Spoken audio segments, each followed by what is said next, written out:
तो इस क्लास में हम पढ़ने वाले हैं क्लास 11th की। ये क्लास रहेगी 11th क्लास के लिए, 11th क्लास के पॉलिटिकल साइंस के स्टूडेंट्स के लिए स्पेशली पॉलिटिकल साइंस की क्लास 11th रहेगी। हम इसके अंदर ना शॉर्ट्स नोट्स जो हैं वो कवर करेंगे पॉलिटिकल साइंस के राजनीतिक सिद्धांत। तो आपकी जो सेकेंड बुक है राजनीतिक सिद्धांत यानी थ्योरी वाला पोर्शन, उसको हम इसमें कंप्लीट करेंगे।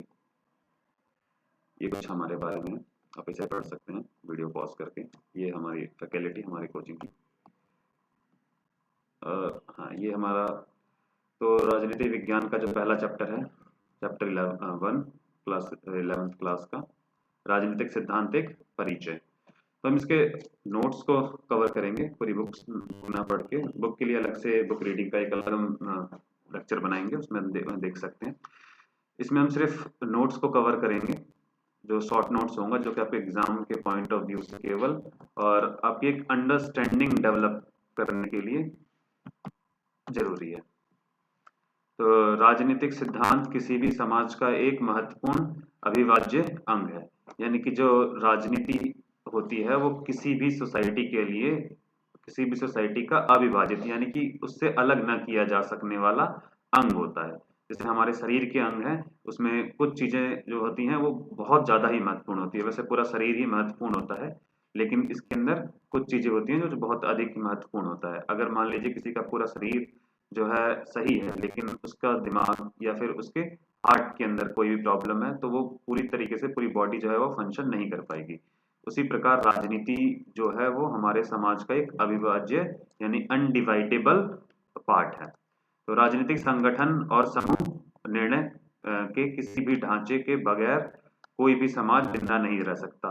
तो राजनीति जो है वो हमारे समाज के लिए एक सामूहिक निर्णय यानी कि ऐसे डिसीजन जो पूरी सोसाइटी पर लागू हो, जो पूरी सोसाइटी पर कॉमनली लागू किए जा रहे हो, ठीक है, वो सारी चीजें वो सारे डिसीजन एक ग्रुप द्वारा, राजनीतिक संगठन द्वारा ही लिए जाते हैं, जिससे कोई भी समाज जिंदा रहता है। जिंदा सेंस की समाज जो है आगे बढ़ता है, या फिर समाज जो है अपनी आकांक्षाओं को, अपनी जरूरतों को पूरा करता है, या फिर समाज में जो भी डिस्प्यूट्स वगैरह होते हैं, जो भी विवाद होते हैं, उनका हल हम राजनीतिक संगठनों के द्वारा ही निकाल सकते हैं, सामूहिक निर्णयों के द्वारा ही लिया जा सकता है।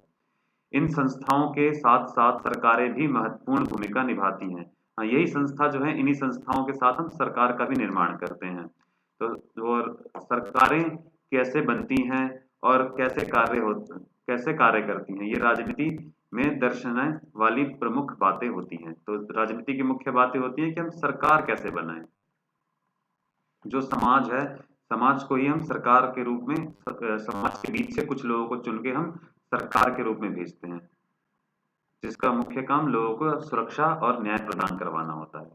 राजनीति केवल सरकार के क्रियाकलापों तक ही सीमित नहीं होती। समाज के लिए क्या उचित है, क्या जरूरी है, इस तथ्य के साथ राजनीति का जन्म होता है। तो राजनीति में केवल ये नहीं है कि सरकार जो है वो अपने नीतियां बनाएगी, पॉलिसी बनाएगी, कानून बनाएगी, केवल यही जरूरी नहीं होता।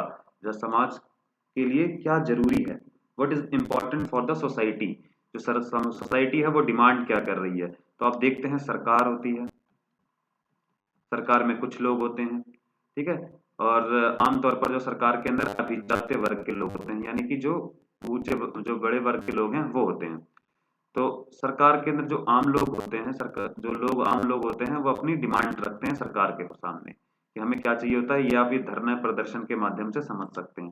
तो सर समाज, मतलब समाज के लिए क्या जरूरी है, ये भी एक राजनीति है। और समाज के लिए क्या जरूरी है कौन बताएगा, तो लोगों के बीच में से कुछ लोग होते हैं, वो ऐसा सरकार को बताते हैं। तो विज्ञान में हम क्या समझते हैं कि विज्ञान में राज्य, सरकार, अधिकार, कर्तव्य आदि का अध्ययन किया जाता है। तो राजनीति विज्ञान में हम राज्य का, यानी कि जो हमारा स्टेट है, स्टेट मतलब जो हमारी बाउंड्रीज के अंदर, जो हमारी बाउंड्री है, यानी जहां तक हमारी सीमाएं हैं। सरकार, जैसे सरकार को आपके, सरकार के बारे में आपको पता है 3 अंग होते हैं सरकार के, न्यायपालिका, कार्यपालिका, फिर विधायिका। और अधिकार, अधिकार वो सारे अधिकार जो जनता को मिले हुए हैं संविधान से। कर्तव्य, यार वो सारे कर्तव्य जो एक तो सरकार को करने हैं और दूसरी जनता को निभाने हैं, ठीक है। तो इनका हम अध्ययन करते हैं। तो चलिए आइए हम आगे इसमें देखते हैं। राजनीति क्या है? तो व्हाट इज पॉलिटिक्स? तो राजनीति को परिभाषित करने के लिए विद्वानों द्वारा अलग अलग मत दिए गए हैं। तो विद्वान इस पे, जो हमारे एक्सपर्ट्स हैं, वो इस पर एक राय नहीं रखते हैं।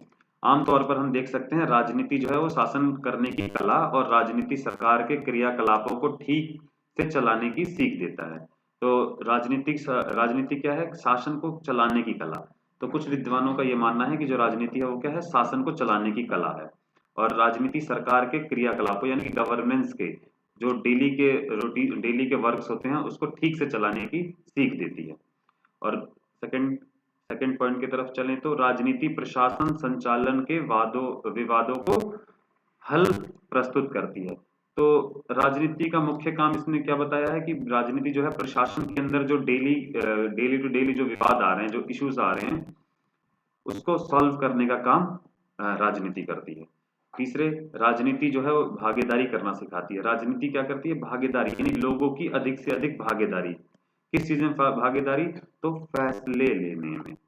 तो फैसले लेने में लोगों की ज्यादा से ज्यादा अधिक भागीदारी होनी चाहिए।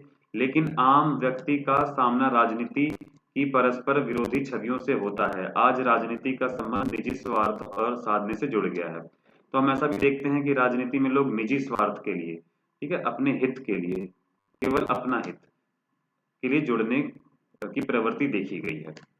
लोग ऐसा चाहते हैं, राजनीति में जुड़ के कुछ अपना काम निकलवाना चाहते हैं, ठीक है, तो इस चीज के लिए राजनीति में जुड़ने लग गए हैं। तो राजनीति सिद्धांत हम क्यों पढ़ते हैं? अगला टॉपिक है हमारे पास कि हम राजनीतिक सिद्धांत आखिर क्यों रहे हैं, why we are studying political theory. तो राजनीतिक सिद्धांत में हम जीवन के विभिन्न पहलुओं का अध्ययन करते हैं। हम लाइफ के, जो पॉलिटिक्स है वो एक लाइफ है, ठीक है, तो हम राजनीतिक सिद्धांत में हम जीवन के विभिन्न पहलुओं का अध्ययन करते हैं जो हमारी लाइफ से जुड़े हुए होते हैं, जैसे सामाजिक जीवन, सरकार, संविधान, स्वतंत्रता, समानता, न्याय, लोकतंत्र, धर्मनिरपेक्ष। तो ये सारी चीजें ऐसे पहलू हैं जो हम डे टू डे लाइफ के अंदर जीते हैं और देखते हैं। तो इन सब चीजों का हम अध्ययन करेंगे कि आखिर ये सारे जो आइडियाज हैं, ये सारे आइडियाज हैं जो आए कहाँ से, ठीक है, और इनका मतलब क्या है। तो राजनीतिक सिद्धांत को व्यवहार में उतारना, तो कितना मुश्किल होता है या कितना आसान होता है राजनीतिक सिद्धांत को अपने जीवन में उतार लेना या फिर व्यवहार में उतार लेना।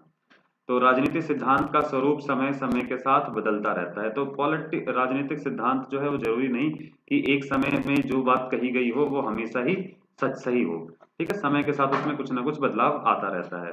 तो राजनीतिक सिद्धांत जैसे स्वतंत्रता और समानता को व्यवहार में उतारने का काम बहुत मुश्किल है। तो जो स्वतंत्रता है और जो समानता है वो हर व्यक्ति के लिए अलग अलग होगी, ठीक है, जो मेरे लिए समानता है वो हो सकता है आपके लिए ना हो, और जो आपके लिए स्वतंत्रता है और वो मेरे लिए ना हो।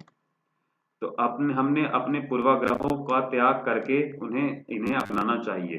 राजनीतिक सिद्धांत के अध्ययन के द्वारा हम राजनीतिक व्यवस्थाओं के बारे में अपने विचार तथा भावनाओं का परीक्षण कर सकते हैं, ठीक है। तो हम क्या कर सकते हैं? पूर्वाग्रह यानी कि जो हम पहले से सोचते आ रहे हैं, ठीक है, राजनीतिक सिद्धांत हमें उनसे आगे निकलने की बात करते हैं। राजनीतिक सिद्धांत जब हम पढ़ेंगे, हम न्याय की अवधारणा पढ़ते हैं, स्वतंत्रता की अवधारणा पढ़ते हैं, तो हम अपने पहले से पूर्वाग्रहों को तोड़कर आगे बढ़ने की कोशिश करते हैं।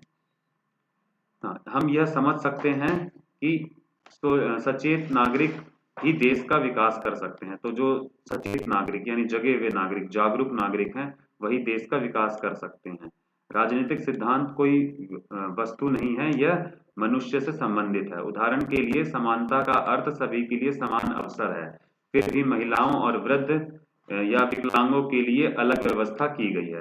हाँ, हम देखते हैं कि जब हम समानता की बात करते हैं तो इसमें समान यानी कि बराबरी की बात कर देते हैं, लेकिन फिर भी आप देखेंगे महिलाओं के लिए जैसे सीटों का आरक्षण होता है, बसों में सीट आरक्षित होती है, वृद्ध यानी बुजुर्गों के लिए, विकलांगों के लिए, इनके लिए अलग थोड़ी व्यवस्था की जाती है। इनको सरकार के द्वारा कुछ छूटें भी प्रदान की जाती है जो कि आम लोगों को नहीं दी जाती। अतः हम कह सकते हैं कि पूर्ण समानता संभव नहीं है, भेदभाव का तर्क संगत आधार जरूरी है। तो हम ऐसे लोग जो कि पीछे छूट गए हैं, उन्हें अपने साथ बराबर लाने के लिए उनके साथ एक हमें सकारात्मक भेदभाव यानी कि तर्कपूर्ण भेदभाव करने की आवश्यकता होती है। हमें राजनीतिक सिद्धांत आखिर पढ़ना ही क्यों चाहिए? ठीक है, तो इसके पहला पॉइंट है ताकि भविष्य में आने वाली समस्याओं के समय एक दृढ़ निर्णय लेने वाला नागरिक बन सके, यानी कि जो फ्यूचर में हमारे पास प्रॉब्लम्स आने वाली हैं तो इसकी जो प्रॉब्लम्स आने वाली हैं इनको हम आसानी से सॉल्व कर सकें और टाइम पर हम एक अच्छा फैसला, अच्छा निर्णय ले सकें। एक अधिकार संपन्न और जागरूक नागरिक बनने के लिए राजनीतिक चेतना का होना बहुत जरूरी है। तो राजनीतिक चीजों का हमें पता होना चाहिए ताकि हम एक जागरूक नागरिक बन सकें। तो समाज के पूर्वाग्रहों को समाप्त करने और एकता कायम करने के लिए भी राजनीतिक सिद्धांत को पढ़ना बहुत जरूरी है। पूर्वाग्रह का मतलब होता है वो सोच जो हम पहले से बनाकर चलते हैं। जैसे हम ये मान के चलते हैं कि ग्रामीण क्षेत्र के लोग कम पढ़े लिखे होते हैं, तो ये एक पूर्वाग्रह है। वाद विवाद, तर्क वितर्क, लाभ हानि का आकलन करने के बाद ही सही निर्णय लेने की कला सीखने के लिए हमें राजनीतिक सिद्धांत या पॉलिटिकल थ्योरी पढ़ना चाहिए ताकि हम वाद विवाद कर सकें, तर्क वितर्क कर सकें, लाभ हानि देख सकें। ठीक है, इसका आकलन हम समय पर और सही से कर सकें, इसके लिए हमें राजनीतिक सिद्धांत को पढ़ना चाहिए। शासन व्यवस्था के लिए जानकारी के लिए हमें शासन व्यवस्था की जानकारी हो, गवर्नेंस कैसे किया जा रहा है, सरकार कैसे निर्णय ले रही है, सरकार के द्वारा लिए गए निर्णय हमारे लिए उपयोगी हैं भी या नहीं, ये सारी चीजों की जानकारी हमें मिल सके। तो लोकतंत्र की उपयोगिता का ज्ञान, हाँ, लोकतंत्र के लिए लोगों का जागरूक होना बहुत जरूरी है, तभी लोकतंत्र चल पाएगा। ठीक है, तो लोगों का जागना यानी जागरूक होना काफी जरूरी होता है लोकतंत्र में। अधिकार एवं कर्तव्यों को समझने के लिए हमें अपने अधिकार कैसे पता चलेंगे, जब तक कि हमने राजनीति को नहीं समझा है तो हम अपने अधिकार और कर्तव्य को नहीं जान पाएंगे और उसका उपयोग भी सही से नहीं कर पाएंगे और अपने कर्तव्यों का पालन भी नहीं कर पाएंगे। अंतर्राष्ट्रीय शांति और सहयोग को बढ़ावा देने के लिए, हाँ, तो हमारे संविधान का भी एक भाग है कि हमें अंतर्राष्ट्रीय शांति को बढ़ावा देना है। तो हमें अंतर्राष्ट्रीय शांति और अंतर्राष्ट्रीय चीजों की जानकारी, अंतर्राष्ट्रीय मामलों की जानकारी कैसे होगी, तो वो पॉलिटिकल साइंस की पॉलिटिकल थ्योरी को पढ़कर ही हमको पता चलता है। तो राजनीतिक सिद्धांत का मुख्य विषय राज्य व सरकार है। तो राजनीतिक सिद्धांत का मुख्य विषय क्या है, राज्य और सरकार का ही अध्ययन करना है और यह स्वतंत्रता, समानता, न्याय, लोकतंत्र जैसी अवधारणाओं का अर्थ स्पष्ट करता है। तो राजनीतिक सिद्धांत हमें बताता है कि आखिर स्वतंत्रता क्या है, समानता क्या है, न्याय क्या है, लोकतंत्र क्या है। ठीक है, इस तरह की अवधारणाओं की हमें मतलब को स्पष्ट कर पाता है मतलब। राजनीतिक सिद्धांत का उद्देश्य नागरिकों को राजनीतिक प्रश्नों के बारे में तर्क संगत ढंग से सोचने और सामाजिक घटनाओं को सही ढंग से आंकने का प्रशिक्षण देना है। तो राजनीतिक सिद्धांत क्या करता है कि हमको तर्क संगत ढंग से, ठीक है, रैशनल होकर हमें सोचने के लिए और सामाजिक घटनाओं पर सही तरीके से आंकने का प्रशिक्षण देता है हमें। गणित के विपरीत जहां त्रिभुज और वर्ग की निश्चित परिभाषा होती है, अब जैसे मैथ्स पढ़ते हैं तो मैथ्स के अंदर त्रिभुज या फिर वर्ग की एक निश्चित परिभाषा हो सकती है, लेकिन राजनीतिक सिद्धांत में हमें समानता, आजादी, न्याय के अनेक परिभाषाओं से रूबरू होना पड़ता है। और एक अच्छी बात ये भी इसमें है या फिर ये कहें कि इसमें जो नए नए विद्वान आते रहते हैं वो भी अपनी बात करते रहते हैं, तो एक दूसरे की बातों को इसमें काउंटर भी किया जाता है। ऐसा इसलिए है कि राजनीति, समानता, न्याय जैसे शब्दों का सरोकार किसी वस्तु के बजाय अन्य मनुष्यों के साथ हमारे संबंधों से होता है। तो हम ये देख सकते हैं कि मनुष्य के और मनुष्य के बीच में संबंध, यानी समाज में अगर कोई व्यक्ति रह रहा है तो उसके साथ दूसरे व्यक्ति भी रह रहे हैं, तो उन दोनों के बीच में किस तरह के संबंध होंगे, वो कितना स्पेस दूसरे को दे पा रहा है। समानता यानी कि सब समान है नहीं है, और समाज के अंदर न्याय कितने तरीके से हो पा रहा है। जैसे शब्दों का सरोकार किसी वस्तु के बजाय अन्य मनुष्यों के साथ होते हैं, तो हर मनुष्य के साथ इसकी परिभाषा भी बदलती रहती है न्याय और समानता की। तो राजनीतिक सिद्धांत हमें राजनीतिक जीवन के बारे में अपने विचार, व्यवहार और से भावनाओं के परीक्षण के लिए प्रोत्साहित करता है। राजनीतिक सिद्धांत व राजनीतिक विज्ञान और सिद्धांत दो अलग अलग धारणाएं हैं। विज्ञान का जन्म राजनीति से पूर्व हुआ है, राजनीति विज्ञान का जन्म राजनीति से पूर्व हुआ है। यह नैतिकता पर आधारित है, जबकि राजनीति जो है वो अक्सर सुविधा पर आधारित होती है।